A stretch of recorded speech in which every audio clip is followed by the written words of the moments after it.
বাংলাদেশের মধ্যে দিয়ে ইন্ডিয়ার ট্রেন চলবে।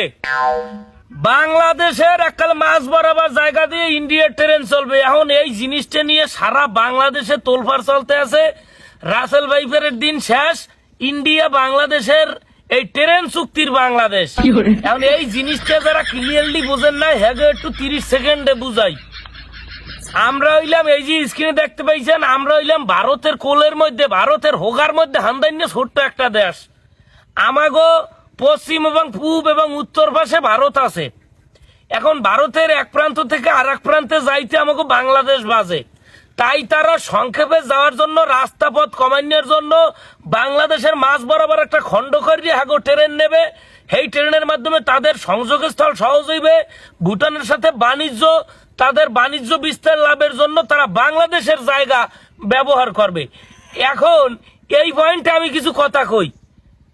আমাদের দেশের পদ্মা সেতু হোক, ব্রিজ হোক, রাস্তা হোক, হাই ভোল্টেজ হোক, ওভার ব্রিজ হোক, যে কোনো কিছুতে আমাকে দেশের উন্নয়নে আমরা জমি দেব। একটা ট্রেন, একটা রেল লাইন করতে যদি আমার ঘর বাজে, বাংলার নাগরিক হিসেবে বাংলাদেশের উন্নয়নের জন্য আমার ঘরটা ভাঙ্গে হানতে রেল লাইন নিলে আমার গায়ে বাজবে না। কিন্তু যখনই ভারত রেল লাইন করবে, সেই রেল লাইনের সামনে যখন শত শত বাঙালির ঘর বাজবে, শত শত বাঙালির ফসলি জমি বাজবে, সেই জমিগুলো কেন আমরা দেব? ভারতের উন্নয়ন কাজের জন্য আমাগো জমি আমরা কেন দেব? বাংলাদেশের জমি আমনে পারলে একটা ভারত একটা রেল লাইন আনেন, বাংলাদেশে দেই দেয় নাই। তাইলে ভারতের রেল লাইনের জন্য আমরা কেন বাংলাদেশের জমি দেব? আমরা বাংলাদেশটা এখন পর্যন্ত হবে বাংলাদেশ আছি। 71 সালে পাকিস্তানের কাছ থেকে স্বাধীনতা পাওয়ার পর এখন পর্যন্ত মুখের স্বাধীনতা পাই নাই, হাতের স্বাধীনতা পাই নাই, চোখের স্বাধীনতা পাই নাই। আমরা সেই পরাধীনই রয়ে গেছি। স্বাধীনতার 53 বছর হইতে পারে নাই, এখন আবার আর এক পরাধীনতা আইছে আমাগো গাড়ের উপরে। আমরা মুখ খুললে কথা কইতে পারি না, কিছুদিন পর কিনা ভারতের একটা রাজ্য হয়ে যায়। বাংলাদেশ কিনা আবার ভারতের একটা রাজ্য হয়ে যায়। এই রকমের একটা ব্যবস্থা তারা করিয়া লাইছে। তুই কোনটা খাও? ওই তো দেশের অসহায় জনগণ খুললে দিয়ে অল্প একটু বেশি কইছে, নাইলে ক্রস ফায়ারে মরবি। কত এখন কি করছে? আমিও কইছি এইটা।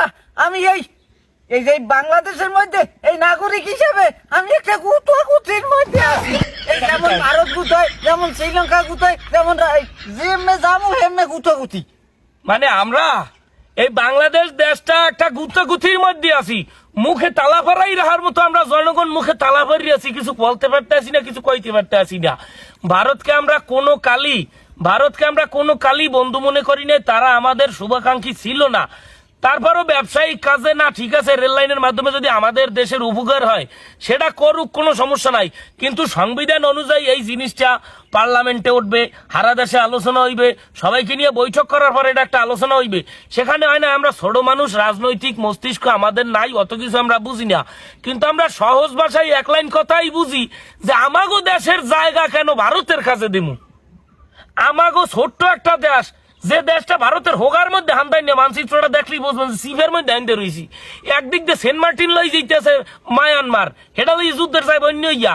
এ খুলতে আবার ভারত মাঝখান একটা সীমানা দিয়ে রেল লাইন দিয়ে একটা খণ্ড করতে চাই। কি চাই? বাংলাদেশটারে কি হাগে একটা রাজ্য দেবে? নরেন্দ্র মোদী সাহেবের দেশের একটা রাজ্য হইবে বাংলাদেশ। বাংলার শেষ থেকে দেশ বাদ দিয়ে বাংলা রাজ্য হয়ে যাইবে। এ দেশটা একটা হরিলুটের বাতাসা পাইছে, যে ভাইবে হি লুটপুট করে খাই যাইবে। মানে দেশটারে পাইছে একটা। তুই কোনটা খাও? আমি তো কই এটা গুতির মধ্যে আছি। এটা সীমানা দিয়ে তুই যে পেরিপুরি সবেরা লইতে। এই ভারতের এই রেল লাইনের মাধ্যমে আমাদের বাংলাদেশের কতখানি উপকার হইবে তা আমাদের বাংলাদেশ সরকার জানে, বাংলাদেশের বুদ্ধিজীবীরা জানে। কিন্তু আমরা সাধারণ পাবলিক হিসাবে বলতে চাই, এই রেল লাইনটা আমাকে বাংলাদেশের উপকার কি? এই রেল লাইনের মাধ্যমে যেখানে রেল লাইনটা বাংলাদেশের মধ্যে দিয়ে নেবে, শত শত মানুষের ফসলি জমি বাঁচবে, কেউর দোকান বাঁচবে, কেউর ঘর বাঁচবে, কেউর বিল বাঁচবে, কেউর কত ব্যবসা বাঁচবে, কত লস হইবে। এই জমিগুলো আমরা ভারতের কাছে কেন দেব? অলরেডি তো রেল লাইন আছে। হ্যারবার হ্যাগো দেশ এত উন্নত, বিমান চলে, হাতে আমাগো দেশের মধ্যে দেখো রেল লাইন নেওয়া লাগবে গীতে না?